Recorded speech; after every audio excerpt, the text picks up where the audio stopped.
Hi guys, welcome back to our channel Finance for Beginners. Today in this video I'm going to show you how to log into your Access Payroll. To do so, follow some simple steps with me.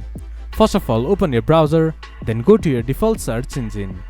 Then search Access Payroll Login.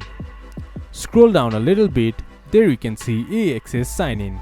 Click on it or go to access.foundationsoft.com.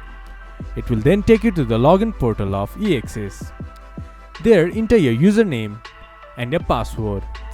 Once you have entered your login credentials, click to sign in.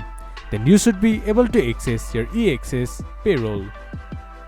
If you have forgot your password, you can get help by clicking to Forgot Password. This much for today's video. If you guys find our video helpful, please leave a like and comment.